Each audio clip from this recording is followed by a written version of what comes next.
था, पत्र लिखा था उनको, आप सबको ध्यान हो कि सदन में रहना चाहिए। पर अद्भुत कांग्रेस है। आप देखिए, गवर्नर साहब का, महामहिम का, राज्यपाल का भाषण होने के पहले उनका एक विधायक ट्वीट कर देता है बहिष्कार का। किस बात का बहिष्कार किया जब वो अभिभाषण आया ही नहीं था? कोई बात नहीं। दूसरा, वो उसमें बजट जो आता है, बजट के पहले हंगामा शुरू कर देते हैं बिना बजट पढ़े हुए। आपने देखा, नेता प्रतिपक्ष ने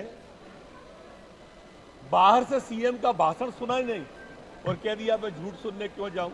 ऐसे अद्भुत लेख देखे क्या आपने किसी पार्टी में? बिन पद चले सुने बिन काना, कर विध कर्म करें विध नाना। राष्ट्रीय अध्यक्ष बनाने को कह रहे सचिन पायलट को बना दो।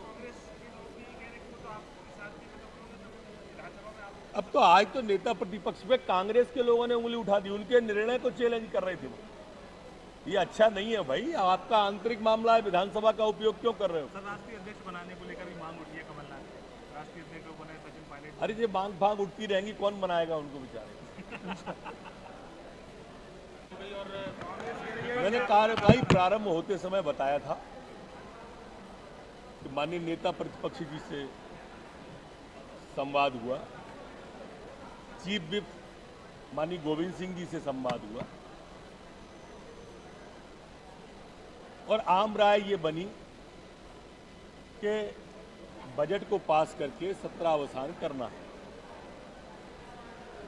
ये 2-3 दिन से प्रक्रिया चल रही थी, उसके आधार पर प्रस्ताव रखा और उस आधार पर माननीय अध्यक्ष महोदय के द्वारा बजट पास करके सत्रावसान किया। लेकिन कांग्रेस की अंतर्कलह और उस अंतर्कलह के कारण से अलग अलग मतभिन्नता और मतभिन्नता के कारण से हंगामा, ये जो कांग्रेस का पूरे देश में चल रहा है ना, उसका प्रतिबिंब यहां पर दिखाई देता है।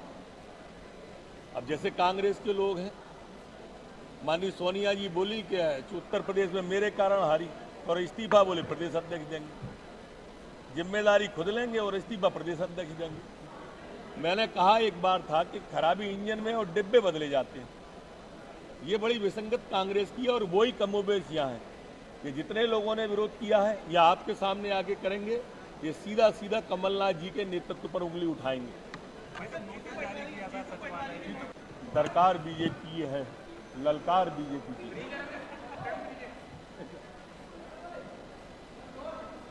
वो समिति के द्वारा दिया गया है और नियम और प्रक्रिया से दिया गया है। कोई उसमें नियम प्रक्रिया का अवहेलना नहीं हुई है। वो तो जीतू पटवारी जी को बहिर्गमन कराना था, क्योंकि वो अकेले पड़ गए थे, तो ये बताना था कि मेरे साथ लोग हैं।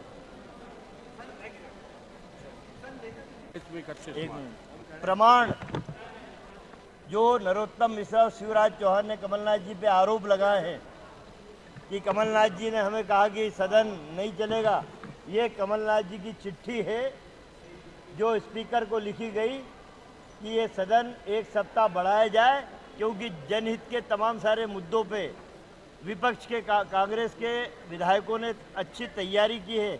अपने क्षेत्र की समस्या उठाना है, उन्हें प्रदेश के हित की समस्या उठाना है, लेकिन ये पलायनवादी सरकार हम पे, कांग्रेसियों पे झूठा आरोप बढ़ के आज सदन में लोकतंत्र की हत्या शिवराज चौहान ने स्पीकर के साथ मिलकर की है। हमारे पास प्रमाण है कि एक सप्ताह और बढ़ाने के लिए हमने लिखा, लिख दिया, एक सप्ताह और बढ़ा, 31 तारीख तक सदन करने बढ़ाने के लिए लिखा, लेकिन कोई जवाब ना स्पीकर ने दिया ना मुख्यमंत्री ने दिया। ये झूठ बोल के सरकार बनाने वाले लोग, मध्य प्रदेश की जनता समझ रही है कि पूरा खजाना खाली कर दिया, 3.5 लाख करोड़ के कर्जे में प्रदेश को डुबो दिया और अब डाका डालने की तैयारी कर रहे हैं प्रदेश के खजाने में। दल ने, पूरे सीनियर नेताओं ने, नेता प्रतिपक्ष जी ने भी, मैंने पहले दिन भाषण आपके सामने आके बयान दिया था कि कमलनाथ जी हमारे नेता हैं और हमेशा हमें सीख देते हैं इस बात की कि लोकतंत्र में सामाजिक मर्यादाएं और संसदीय कार्य व्यवहार आपका अच्छा होना चाहिए। बड़े मन से उन्होंने स्वीकार करके मुझ पर सार्वजनिक रूप से टिप्पणी की, आप लोगों ने देखा है, और मुझे व्यक्तिगत रूप से भी समझाया। हमने उस भाव को जिया। और मैंने जब आपसे बातें की तो मैंने कहा कमलनाथ जी की बातों का अक्षर से पालन करूंगा। ये बात अपने आप में स्पष्ट होती, कांग्रेस संसदीय मर्यादाओं में काम करना चाहती है, बीजेपी संसदीय मर्यादाओं की हत्या करना चाहती है। दूसरी बात, नोटिस बिल्ली की आंखों से शेर कभी डरता नहीं है। और ये बिल्लियां कितनी आंखें बताती रहे, कितने नोटिस देती रहे, इसकी जो प्रक्रिया है, इसकी जो अलोकतांत्रिक क्रिया है, जो इनका मध्य प्रदेश को लेकर लूट है, उसकी लड़ाई पूरा विधायक दल लड़ता रहेगा, कमलनाथ जी के नेतृत्व में लड़ता रहेगा, सारे सीनियर नेताओं के नेतृत्व में लड़ता रहेगा।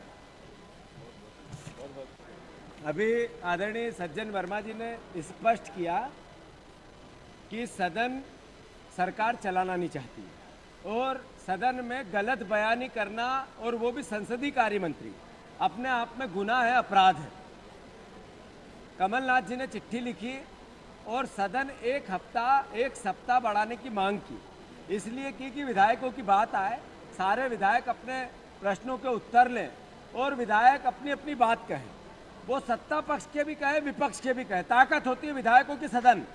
सरकार की चोरी और ऊपर से सीना चोरी, बहाना क्या, नेता प्रतिपक्ष मना करते हैं सदन चलाने का। हिस्ट्री में हुआ है क्या कि नेता प्रतिपक्ष की ताकत ही सदन होती है, वो चलाना चाहते हैं, सरकार बचना चाहती है, शिवराज जी अपने कुकर्मों को छुपाना चाहते हैं और आरोप विपक्ष पे लगाना चाहते हैं। ये लोकतंत्र के लिए संक्रमण काल है।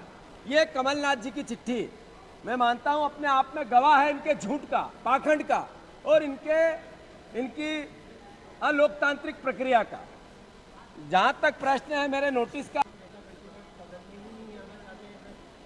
देखिए बात ये है, क्या हर वक्त शिवराज चौहान मौजूद रहते हैं क्या? पिछले रिकॉर्ड उठा के देख लीजिए। ये आरोप लगाना, खुद के बचाव के लिए नेता प्रतिपक्ष पे आरोप लगा के आप बच नहीं सकते। मैंने सदन में खड़े होकर आज ऑन रिकॉर्ड है, मैंने एक पलायनवादी सरकार है शिवराज की, जिसका खजाना खोखला है, असत्य वित्त विभाग का बजट पेश किया गया, हमारा विधायक एक एक विषय पर चर्चा करने के लिए तैयारी करके आया। ये यदि ये हो, एक बात सुन लीजिए, या तो सज्जन वर्मा इस्तीफा दे देगा या शिवराज चौहान को, नरोत्तम मिश्रा को इस्तीफा दे देना चाहिए। एक एक बात रिकॉर्ड पे आती कार्य मंत्रणा में, मैं भी उसका सदस्य हूँ कार्य मंत्रणा का। सज्जन वर्मा इस्तीफा दे देगा तो शिवराज और नरोत्तम मिश्रा को इस्तीफा देना चाहिए। ये प्रदेश को गुमराह कर रहे हैं ये लोग, ये झूठे लोग हैं, असत्यवादी लोग हैं, झूठ बोल बोल के यहाँ तक पहुँचे हैं।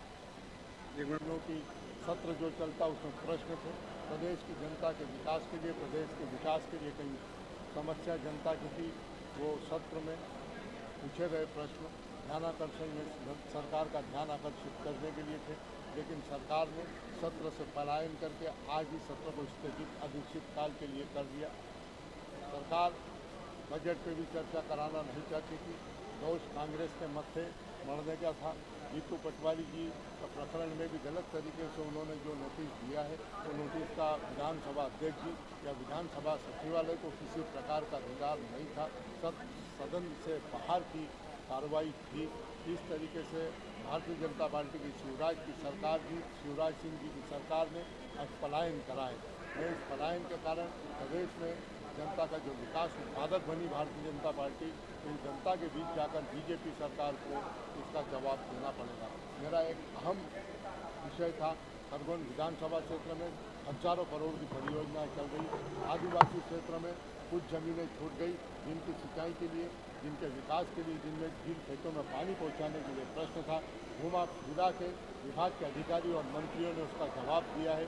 मैं आप लोगों के माध्यम से सरकार को चेताना चाहता हूं कि जो जो छोटी छोटी परियोजनाओं के अंदर या बड़ी बड़ी परियोजनाओं में जो जो रकबे छूटे हैं, उनको शामिल करके जनता को राहत दें। धन्यवाद।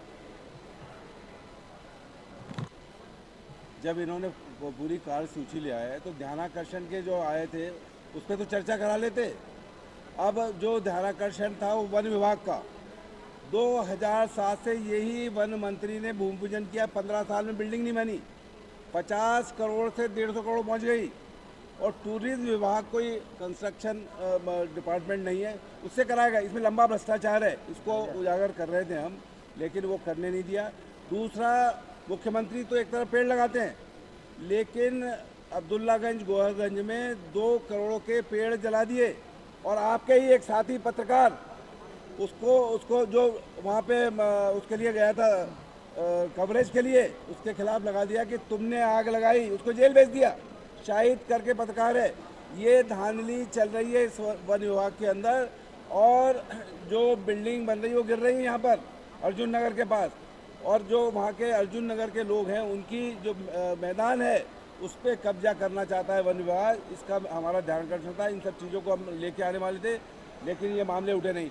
और जो सामान्य चर्चा थी अलग अलग विभागों की प्रथा, उसमें ये मुद्दे आते कि मध्य प्रदेश के कर्मचारियों का जो पेंशन है 2005 के पहले की जो बीजेपी की सरकार ने बंद की थी वो चालू की जाए, इनकी क्रमोन्नति इनको पदोन्नति दी जाए, इनको एरियर्स दिया जाए। कर्मचारियों की पूरी लंबी बात कांग्रेस पार्टी रख रही थी उन पे, लेकिन उसके पहले सदन को इन्होंने स्थगित किया है और इसके लिए शिवराज सिंह चौहान मध्य प्रदेश के मुख्यमंत्री और नरोत्तम मिश्रा जिम्मेदार हैं। देखिए, ये सोची समझी रणनीति भारतीय जनता पार्टी की, शिवराज चौहान की, स्पीकर के साथ मिलके शिवराज चौहान ने ये षड्यंत्र रचा है।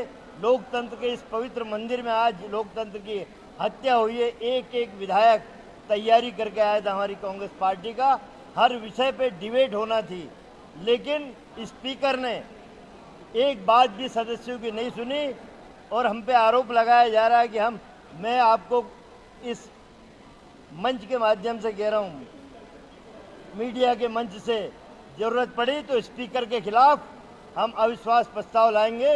जो स्पीकर अपने सदस्यों के हितों की रक्षा नहीं कर सकता, ऐसे स्पीकर को बने रहने का अधिकार नहीं है। बता रहा हूँ, उसी बात पे आ रहा हूँ। जीतू पटवारी को एक नोटिस दिया गया, हमेशा उल्लेख होता है नोटिस में जब सदस्य को दिया जाता है कि इस धारा के अंतर्गत, इस नियम के अंतर्गत आपको ये नोटिस दिया जा रहा है, इसका जवाब दीजिए। ऐसी कोई धारा है ही नहीं विधानसभा की सूची में जिसपे इस सदन की 4 दीवारी के बाहर किया गया आचरण वो इसकी परिधि में नहीं आता है। यदि वो अपराध करता है तो उसके लिए दूसरे संविधान की धाराएं बनी, वो बाहर। लेकिन सदन के अंदर यदि अमर्यादित आचरण करता है तब वो नियम कायदे कानून लागू होते हैं। इसलिए गोलमोल भाषा में स्पीकर साहब के निर्देश पे, शिवराज सिंह के निर्देश पे गोलमोल कि ये आपने ये आचरण किया है, उनकी दुखती रग पे हाथ रखा कि राज्यपाल का अभिभाषण का बहिष्कार बाहर रह के कर सकता है। यदि सदन में बोलते तब एक आध कोई धारा में बनता है। वो हमने स्पीकर साहब को कहा कि आप गलत कर रहे हैं, या तो आपका सचिवालय माफ़ी मांगे या जिसने रिपोर्ट करी है वो माफ़ी मांगे, या आप क्लियरिफिकेशन दीजिए कि किस धारा में आपने नोटिस दी।